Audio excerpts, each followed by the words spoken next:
Ananias o leva então à própria comunidade cristã de Damasco, que era a casa de uma lavadeira, e ele, perdendo os amigos do judaísmo, adquire novos amigos, muito mais verdadeiros, muito mais fraternos, muito mais amorosos. É disso que trata esse primeiro capítulo da segunda parte. Então, vamos aí com mais riqueza de detalhes. Saulo recém chegou em Damasco, é o período noturno, chove muito, ele está cego, já vem do deserto com os pés feridos, está com o amigo Jacó. Então imagina a situação dele caminhando pelas ruas tortuosas, que provavelmente devem ter alguma semelhança com as pedras da rua de Paraty. Quem já foi em Paraty e viu o calçadão pé de moleque, tenta imaginar alguém andando naquelas pedras, né? É uma cidade histórica belíssima. Fico, quando vou a Paraty, imaginando os episódios vividos no contexto histórico brasileiro, as razões, os motivos. Então, o episódio que Saulo vive em Damasco é provavelmente algo semelhante a essas dificuldades de andar nas pedras de Paraty. Ele está, porém, cego, é noite, e ele já tem os pés feridos. E apesar disso, o Jacó lhe pergunta para ele: onde vamos então, Senhor? E ele diz, mudou totalmente o tom de voz de Saulo. Ele deixou aquela fala autoritária e se manifesta com extrema humildade e amor na voz. E ele pergunta, feita essa pergunta para ele, ele vai dizer que ele tem mais necessidade de compreender o episódio vivido, o fenômeno vivido, do que de repouso. Então ele pergunta a Jacó se ele conhece onde mora Sadoc, e sem dúvida Jacó conhece, porque a casa de Sadoc é uma casa singular, com soberba aparência. Ela é cercada por uma muralha, tem um átrio grandioso com muitas flores, tem bancos na frente, tem muitos arbustos. Sim, conheço, então vamos lá, eu tenho essa necessidade de compreender o episódio que passou comigo. Chegando na casa, Saulo não quis, achou que seria melhor não se mostrar naquele estado em que ele estava diretamente ao amigo. E pediu então que Jacó entrasse no átrio e falasse efetivamente tudo que Saulo havia vivido para o seu amigo Jacó. Ele esperaria do lado de fora. Saulo então tateou pelos muros e se sentou no banco próximo da entrada. Então o Jacó chamou, e lá no átrio mesmo, tanto próximo da entrada, conversou narrando todos os detalhes conforme a sua interpretação do episódio vivido por Saulo. E então Jacó ficou extremamente impressionado. O Sadoc ficou extremamente impressionado. Para ele aquilo era completamente inverossímil. Visão? Saulo a chorar? Eu não creio nisso. E também, de qualquer forma, eu não estou em condição de recebê-lo em minha casa. Eu tenho a visita de diversos levitas do Chipre que irão comigo para o estudo na sinagoga no sábado. Então eu não estou em condição de recebê-lo. E Jacó se assustou. O que eu digo então a ele, Senhor? Diga-lhe que não estou. Diga que não estou. Sadoc ficou super impressionado. Mas, Senhor, eu estou a sós com ele, está chovendo, ele está doente, está cego. E o Sadoc, olha, passando a esquina, na rua da direita tem a pensão de Judas. Vai para lá, hospeda o Saulo, depois eu vou vê-lo. E então Jacó, extremamente surpreendido, algo entristecido, ele próprio sofrera pela falta de recepção desse amigo, e ele vai, então retorna para próximo de Saulo e lhe diz: Senhor, seu amigo não está. Mas como não está? Eu ouvi a voz, não consegui compreender o que ele dizia, mas eu tenho a noção de que ele estava presente. De fato ele estava, Senhor, mas sua recepção foi fria. Saulo ficou mudo, derramou uma lágrima. Ele estava chocado. Sadoc, o seu amigo, que ele sempre julgou leal, sempre digno, o recebia dessa forma, era efetivamente uma punhalada que ele recebera no coração. E nesse momento em que ele começa a perceber qual seria a recepção dele pelos amigos do judaísmo, repentinamente, entre aspas, esse repentinamente, né? Por uma influência espiritual, naturalmente, ele recordou a visão de Jesus e conseguiu apaziguar a sua alma. E ele vai dizer a Jacó: Sadoc tem razão em não me receber, tendo visitas em casa, eu não seria para ele, na condição em que eu estou, um hóspede, eu seria um peso.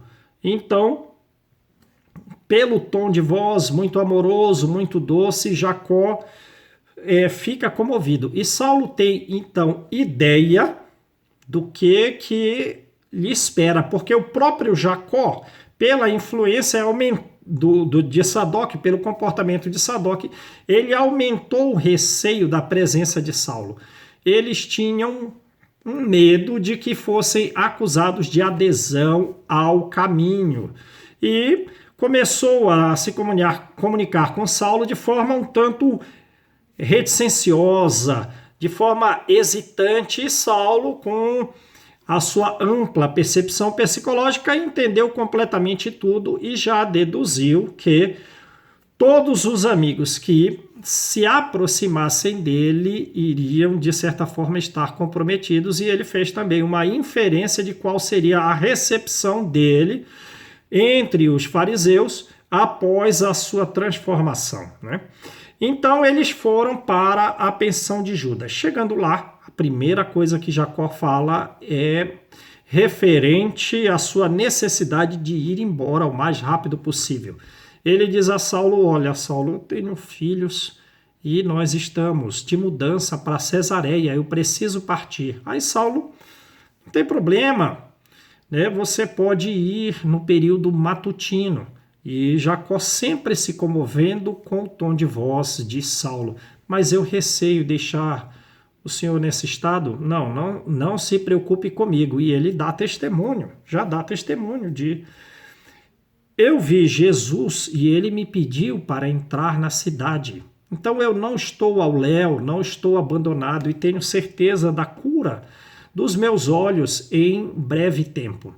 Você pode partir. E assim, no período matutino, receando a acusação de adesão ao caminho, Jacó vai embora e Saulo fica efetivamente a sós na pensão de Judas. Pela bolsa recheada de recursos, ele tem a solicitude do hoteleiro. Mas ele não desce, ele não participa das atividades recreativas ou as atividades alimentares na própria pensão. Ele faz as suas atividades a sós e fica no quarto sozinho, em extremo período de meditação espiritual, de uma profunda reflexão espiritual, pelo prazo de 3 dias. Ao fim desses 3 dias, o hoteleiro lhe bate a porta. Alguém vinha visitá-lo, é o anúncio. E ele concede de uma voz amiga, e imagina que seja o seu amigo Sadoc. Ilusão. Não é o Sadoc, é um senhor de semblante jovial, um sereno sorriso na face que não é percebido. Não, essas características não são percebidas por Saulo. E ele pergunta: quem sois? Quem sois, Senhor? E a voz de Ananias, já muito amoroso: irmão Saulo, o Senhor que te apareceu a caminho de Damasco me solicitou que viesse te curar a vista e te abençoar para a nova doutrina. E Saulo, então, um grau de angústia: quem era aquele Senhor? Tateou um pouco no escuro. Será que o Jacó comunicou a algum amigo dele? Porque quem era esse Senhor que sabia a respeito do encontro? E pede o nome. Nome: Surpresa infinita. Ananias. Sim, era um ensino, reflexão rápida, profunda. Era um ensino de Jesus. A ovelha doce e amorosa vinha ao encontro do lobo voraz. Era uma lição muito profunda. E Saulo teve um sentimento infinito de veneração por Ananias, porque ele fora o responsável da sua vinda a Damasco e, por consequência, do seu encontro com Jesus. E ainda foi ele que converteu Abigail aos ensinos cristãos. Então ele, com esse sentimento de veneração, quis se ajoelhar, quis beijar as mãos de Ananias, mas cego não conseguiu, mas fez a referência. Senhor, eu queria beijar-te a túnica, mas como vês, eu estou cego.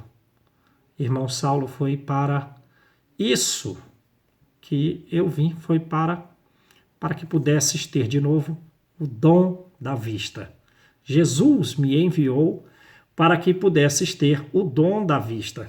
Então, Saulo, Jesus, o transformador da minha alma, já foi se ajoelhando. A ti eu entrego a minha vida e penitencio-me, Senhor, dos meus erros.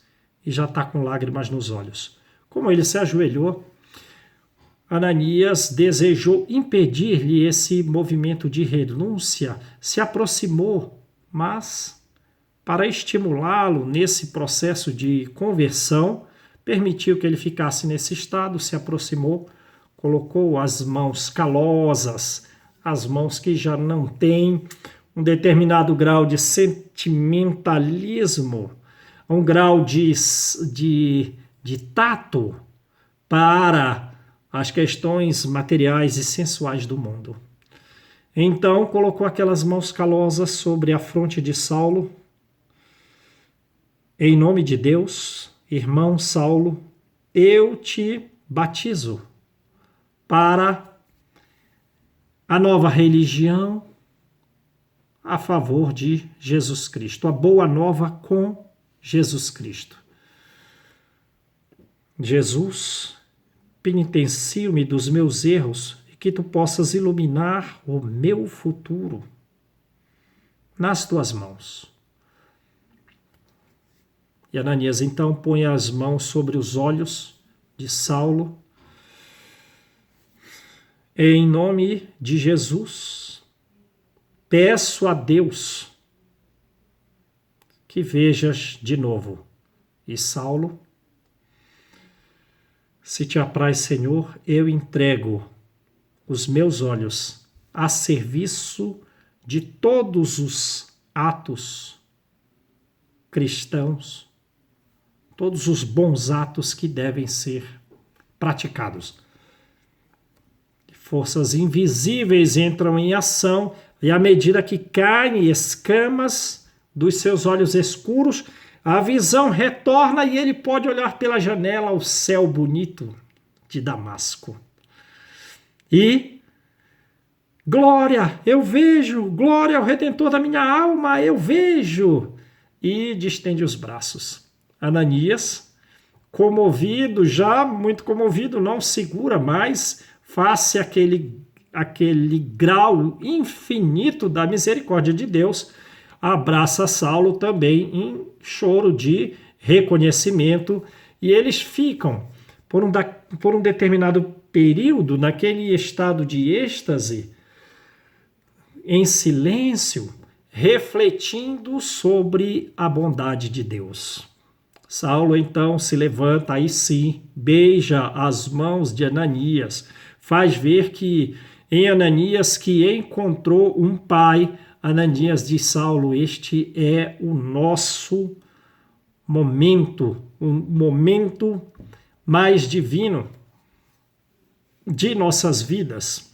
E Saulo, então, como uma criança ávida de ensino, se senta junto de Ananias e lhe pergunta a respeito de Jesus.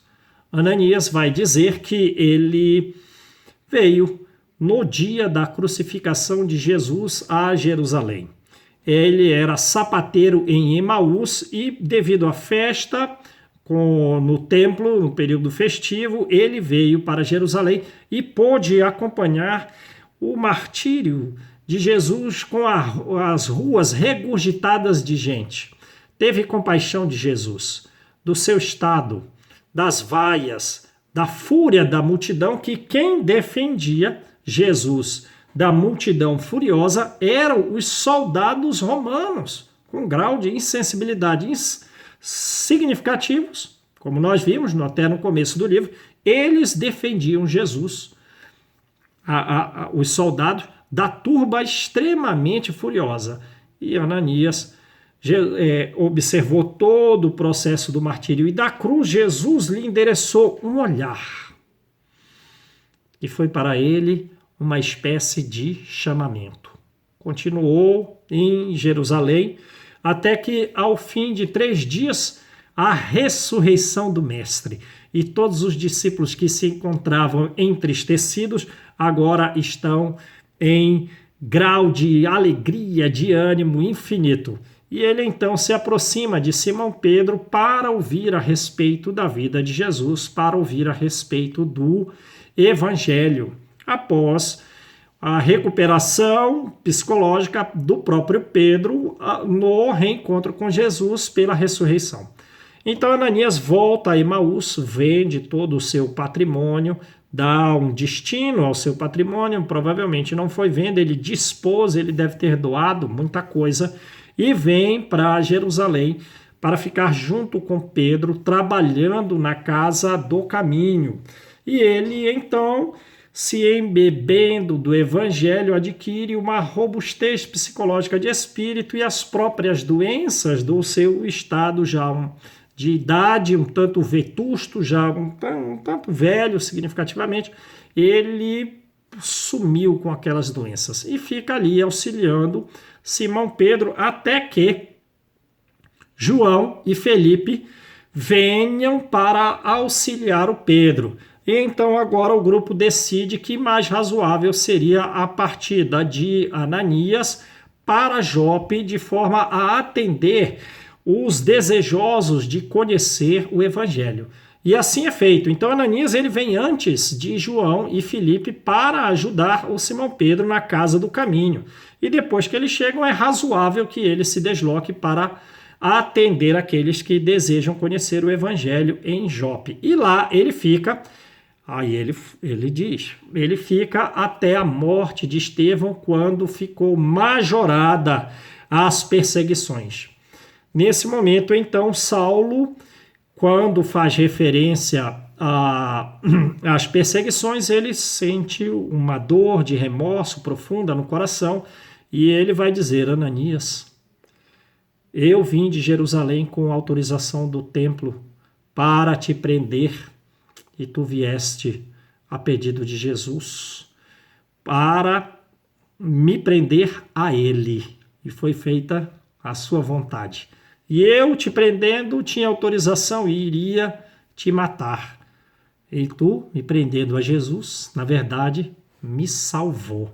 Ananias, percebendo a profunda transformação de Saulo, estava extremamente satisfeito com o processo de transformação. Saulo, então, pede para que Ananias lhe fale a respeito de Estevão, lhe fale a respeito de Abigail, no que é satisfeito. Ananias diz que Abigail frequentemente pedia para que eles orassem pela conversão de Saulo. E a seguir, Saulo lhe pergunta onde ele poderia, observando o valor de transformação do Evangelho, onde ele poderia conseguir cópias do Evangelho. E Ananias vai lhe revelar: olha, eu tenho basicamente quase tudo de cor. E tira da pasta alguns trechos do Evangelho de Mateus, Levi, um tanto amarelados. E Saulo já cai devorando aquele ensino, E como que iluminado por um espírito de serviço que iria marcar todos os atos da sua vida. Ele já diz um planejamento futuro a respeito de toda a sua vida. Tem ali os seus 30 e poucos anos. E aí ele vai dizer assim: Ananias, precisamos estudar uma forma de propagar com a máxima amplitude possível esses ensinos. Porque a postergação do ensino do evangelho no mundo é prolongar os sofrimentos dos homens. Há uma necessidade veemente de nós trazermos os ensinos para os homens dos planos superiores. Ananias completamente impressionado. Você pode deixar esses escritos comigo? Eu vou pedir ao estalageiro que compre alguns papiros. Deixa comigo até amanhã. Eu vou comprar alguns papiros para copiá-lo. E Ananias vai satisfazê-lo. E Saulo também já diz o seu planejamento traçado para realizar as atividades de imediato.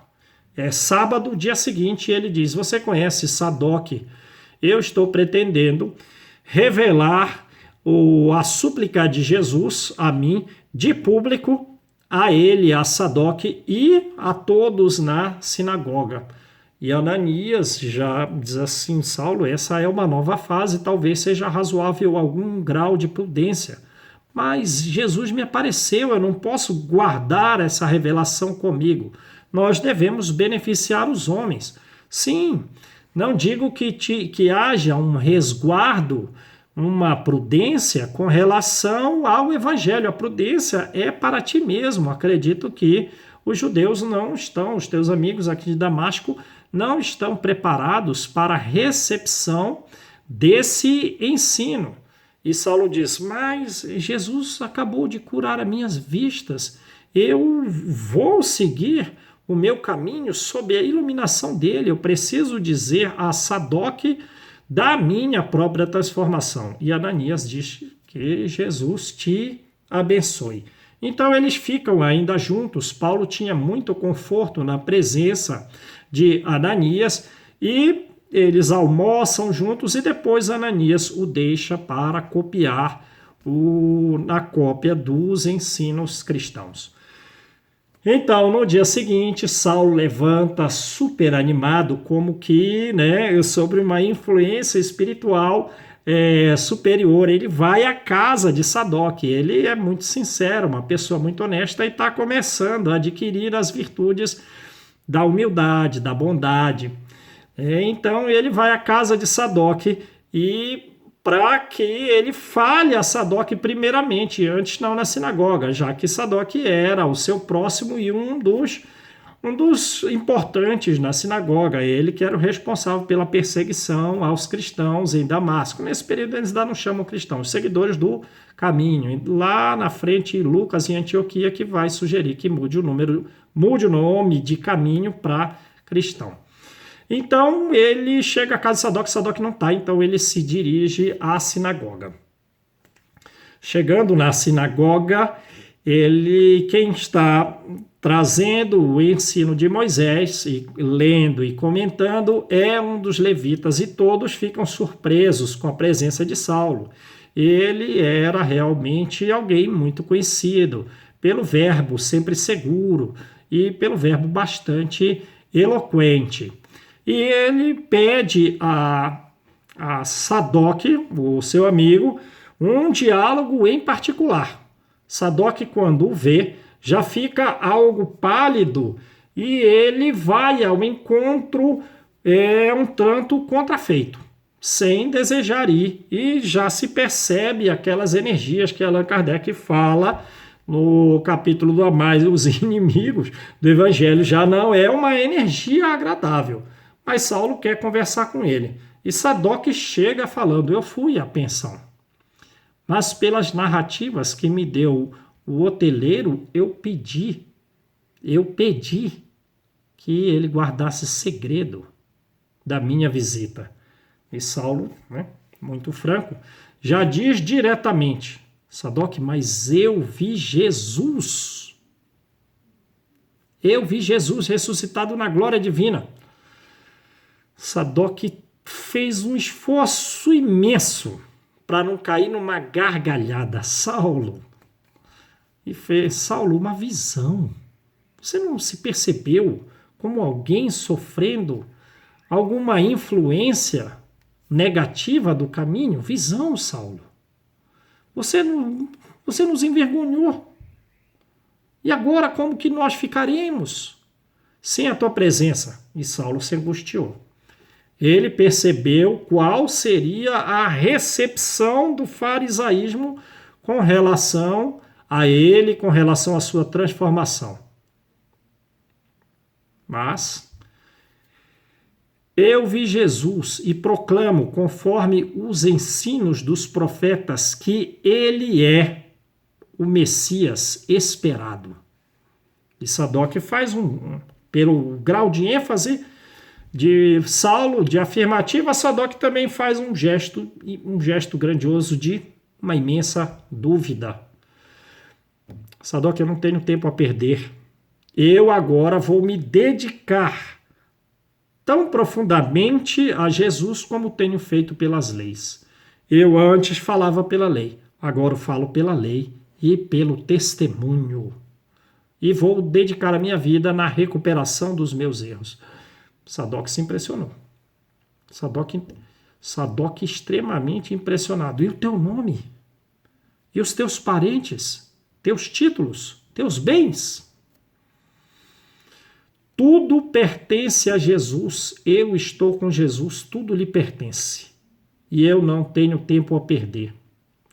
Vou falar aqui na sinagoga de público a minha experiência vivida. E se te vaiarem? E se te chamarem de traidor? Saulo, eu acho melhor esperar o fim dos efeitos da tua doença. Sadoc, eu não sou criança. Eu preciso divulgar a verdade. Aqueles que compreenderem, a minha gratidão. Aqueles que não me compreenderem, a minha serenidade, considerando que Jesus sofreu por nós, por todos nós. Saulo, você também com a mania do martírio? Eu vou pregar. E se não te derem a palavra? A minha autoridade é tal que não tem como. Ninguém aqui pode me negar o direito de fala. Então, que fale e sejas responsável por tudo que aconteceu. Vou falar depois que o teu amigo terminar e findo o ensino relativo a Moisés, do levita de Chipre. Saulo se levantou, foi à tribuna. Sadoc, para evitar algum grau de desânimo, de desconforto, não falou nada a respeito. Saulo então foi cumprimentado pelos sacerdotes com muito carinho, teve as mãos apertadas e foi para a tribuna. Ergueu o semblante, vai falar como falava anteriormente, levantou o rosto com extrema nobreza. Varões de Israel, tom solene de voz. Pela primeira vez venho anunciar a nova verdade. Verdade essa de muita relevância para a humanidade inteira, mas que nós temos desprezado. Jesus Cristo, ele é o Salvador de todos nós. Direto ao ponto. Uma bomba não teria causado efeito pior do que as palavras de Saulo. Todos atônitos. E Saulo, corajoso, continua. Em Jerusalém, eu decretei a prisão de mulheres, decretei a prisão de crianças, a pena de morte, provoquei um êxodo significativo na cidade com a instalação de horror e sombra. vinha a Damasco com autorização do templo para invadir os lares, para prender e matar. Mas, eis que no caminho para Damasco, ao meio-dia, Jesus me apareceu e me disse, Saulo, Saulo, Saulo, por que me persegues? A evocação a Jesus embargou a voz e um choro impediu a continuidade da prédica. Mas o que é isso? A assembleia.